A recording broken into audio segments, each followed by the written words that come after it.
प्रभु यीशु मसीह का धन्यवाद हो। आप सभी को प्रभु यीशु के महान और उत्तम नाम में आशीष मिले।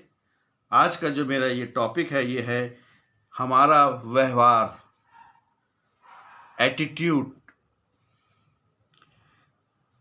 क्या हमारा जो व्यवहार है वो परमेश्वर का सा व्यवहार है या परमेश्वर के विरुद्ध हमारा व्यवहार है? हमारे जो स्थिति है या परिस्थिति जो है वो दर्शाता है कि हम प्रतिदिन किस प्रकार अपने जीवन को व्यतीत करते हैं। याकूब की पत्री और उसका 3 अध्याय और उसके 10 पद में लिखा हुआ है, एक ही मुंह से धन्यवाद और श्राप दोनों निकलते हैं। जिस भी परिस्थिति में हम हैं, परमेश्वर हमें परिपक्व या मजबूत बनाता है। याकूब की पत्री उसका 1 अध्याय उसके 2 और 4 पद में इस प्रकार से लिखा हुआ है, हे मेरे भाइयों, जब तुम नाना प्रकार की परीक्षाओं में पड़ो तो इसको पूरे आनंद की बात समझो, ये जानकर कि तुम्हारे विश्वास की परखे जाने से धीरज उत्पन्न होता है, और धीरज को अपना पूरा काम करने दो कि तुम पूरे और सिद्ध हो जाओ और तुम में किसी बात की घटी ना रहे।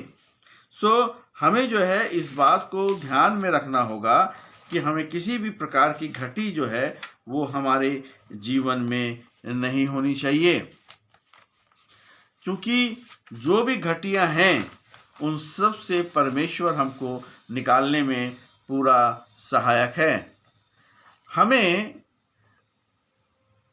परमेश्वर हमें मसीह यीशु के स्वभाव में बनाना चाहता है।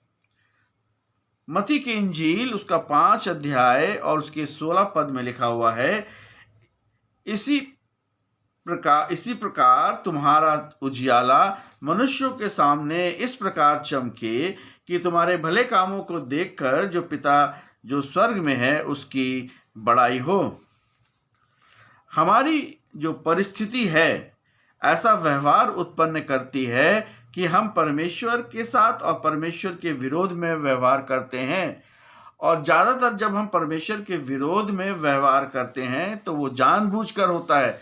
हमारा जो निर्णय होता है वो जानबूझकर होता है। अब एक है परमेश्वर का मार्ग। प्रभु यीशु मसीह कहते हैं, क्रूस पर से कहते हैं कि हे पिता, इन्हें क्षमा कर, क्योंकि ये नहीं जानते वो क्या कर रहे हैं। ये परमेश्वर का मार्ग है। मगर जो मनुष्य का मार्ग है वो जो है, हम देखते हैं कि जब मूसा इस्राएलियों को जंगल में लिए फिर रहा था, और तो वहाँ पर वो उसके पीछे कुड़कुड़ाते थे, हमें खाना नहीं है, हमें मीट नहीं है, पानी नहीं है, और तरह तरह से वो मूसा के ऊपर कुड़कुड़ाते थे। ये जो व्यवहार है ये मनुष्यों का व्यवहार है जो परमेश्वर के विरोध में होता है। दूसरा करंथियों उसका 12 अध्याय और दूसरा करंथियों उसका 12 अध्याय और उसके 9 पद में कहता है कि मेरा अनुग्रह तेरे लिए काफी है, क्योंकि मेरी सामर्थ निर्बलता में सिद्ध होती है। हमें जो है परमेश्वर के विरोध को जो हमने किया है उसके लिए हमें क्षमा मांगना बहुत जरूरी है। 1 यूहन्ना 1:9 में लिखा हुआ है कि यदि हम अपने पापों को मान लें तो हमारे पापों को क्षमा करने में विश्वास योग्य और धर्मी हैं। परमेश्वर कहता है कि हम अपने व्यवहार को परमेश्वर का आधार बना सकते हैं। फिलिपियन 4:13 में लिखा हुआ है कि जो मुझे सामर्थ देता है उसमें मैं सब कुछ कर सकता हूं। हमारे हृदय का व्यवहार जो परमेश्वर चाहता है, हमारे हृदय में का जो व्यवहार है वो परमेश्वर जो है वो चाहता है कि हम अपना व्यवहार जो है परमेश्वर के प्रति, लोगों के प्रति उसको हम ठीक करें। कुलुसियों उसके 3 अध्याय उसके 23 और 24 पद में इस प्रकार से लिखा हुआ है, और जो कुछ तुम करते हो तन मन से करो, ये समझकर कि मनुष्यों के लिए नहीं परंतु प्रभु के लिए करते हो, क्योंकि तुम जानते हो कि तुम्हें इसके बदले में प्रभु से मिरास मिलेगी। तुम प्रभु मसीह की सेवा करते हो। सो हमें जो है प्रभु की जो सेवा है वो हमें करते रहना है। अब चुनाव हमारा क्या होना चाहिए कि हम अपना व्यवहार में किस प्रकार से हम चुनाव रखें। तो आप देखें कि यहोशू ने कहा 24 और 15 में कि हम आज ही तुम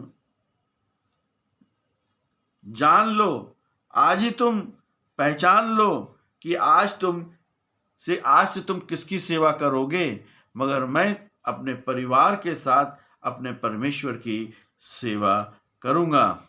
और मगर जो मनुष्य है वो क्या कहता है, वे उन्हें स्वतंत्र होने की प्रतिज्ञा तो देते हैं, पर आप सड़ाहट के दास हैं, क्योंकि जो व्यक्ति जिससे हार गया है वह उसका दास बन जाता है। दूसरा पतरस 2 अध्याय और उसके 19 पद में।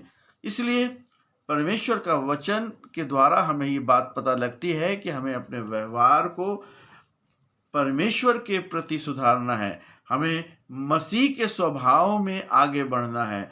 प्रभु यीशु मसीह हम सबको प्रेम करते हैं। उसने संसार को प्रेम किया है और उसने जो है इस संसार में हमें उस प्रेम को करके दिखाया है कि वो मारा गया, गाड़ा गया, उसने अपना पवित्र लहू बहाया और तीसरे दिन मुर्दों में से जी उठा, जो कि उसके प्रेम का सर्वोच्च कार्य है। और हम ये देखते हैं कि उसके पुनरुत्थान के द्वारा आज हम सब जो हैं उस प्रभु यीशु मसीह को निकटता और गहराई के साथ देख रहे हैं। इसलिए हम जो हैं, अगर हमने कोई पापों में हम जीवन व्यतीत कर रहे हैं तो हम खास तौर पे हम इस बात को ध्यान रख करें कि हमें विश्वास करना है, हमें अपने पापों को मान लेना है, हमें पश्चाताप करना है और प्रभु यीशु मसीह को उद्धारकर्ता के रूप में ग्रहण करना है। यही हमारी सबसे बड़ी सेवा है।